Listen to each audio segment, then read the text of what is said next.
Now, many of the issues that we were to discuss tonight will have to be held over to tomorrow night, because this breaking news of the Trump cancellation because of North Korea's anger and aggression in its language is actually, one doesn't know whether to laugh or cry.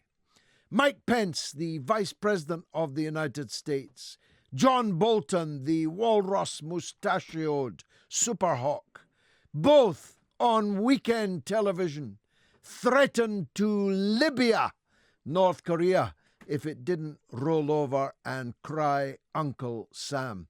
The venom of the attacks from the United States on North Korea for a 12-month have to be seen to be believed. And yet, an angry statement by the North Korean government about the weekend television threats to them by United States officials has caused, or has it, the cancellation of the whole gig. The cancellation of the best chance for well over half a century of peace, denuclearization on the Korean Peninsula. I believe that this was deliberately wrecked. I believe that Trump's Twitter thumb had gotten ahead of him. I believe that the people around Donald Trump had no intention of allowing this summit to succeed, and they knew that once there with the burger in one hand and the Diet Coke in the other hand, there was no telling what Donald Trump was going to say, do, or agree to.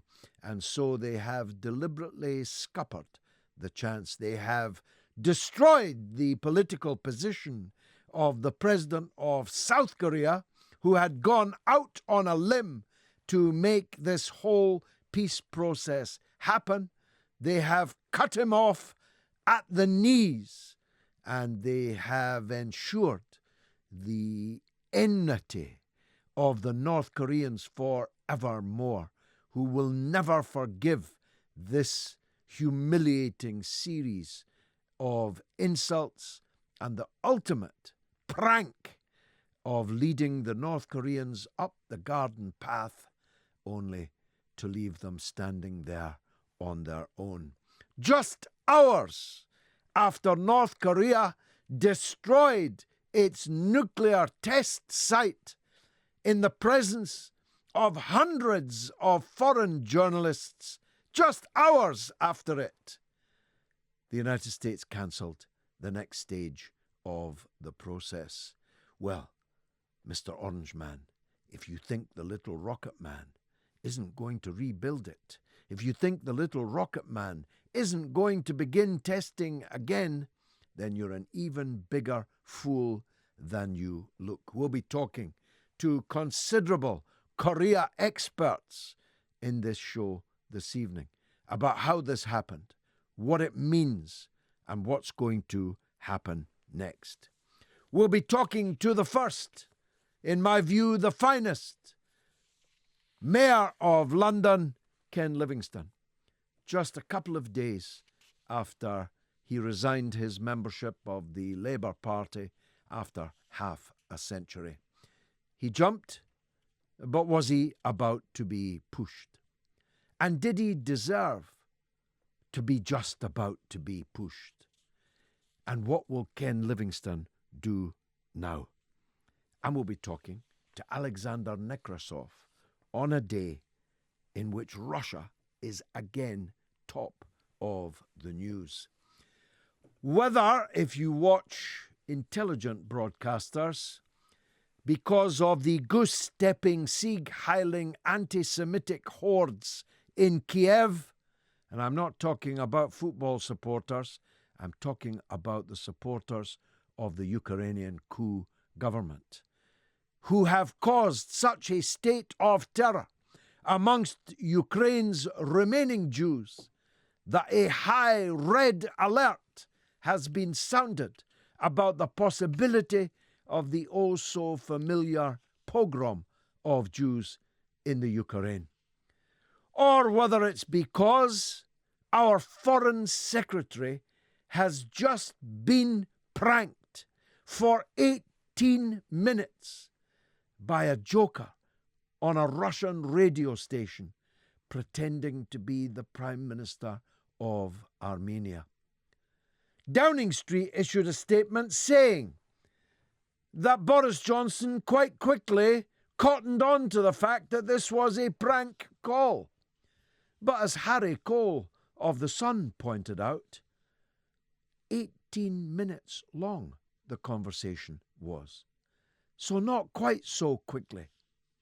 Even when the so-called Prime Minister of Armenia said to Boris Johnson, and I quote, President Putin's goddaughter, Miss Sobchak, who stood for the Russian presidency just a few weeks ago, was in London at the weekend, he said. And she met with Jeremy Corbyn, the prankster said. And she gave Corbyn money from the Kremlin. Even then, Boris Johnson didn't cotton on. Do you know what he said in response? Well, our intelligence people will be listening to this call, and I'm sure they'll draw the relevant conclusions. Is it every day, Mr. Foreign Secretary, that somebody comes on the phone to you? You don't know who they are? They tell you the leader of the opposition has just taken delivery of Moscow gold directly from the Kremlin? And that doesn't ring a bell? Oh, although, as my producer just pointed out, maybe he takes calls like that all the time. Maybe that's the lingua franca in which Boris Johnson deals. Or whether it was because Yulia Skripal is alive and well. She spoke in a most curious form of the Russian language, which no Russian believes, no Russian, whatever their political stripe, believes were her own words. And what she said raised more questions than answers.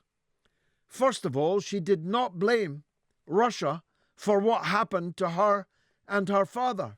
Secondly, she said she intends to return to Russia, which would be rather peculiar if, as the British government alleges, or rather asserts, it was the Russians that just tried to kill her.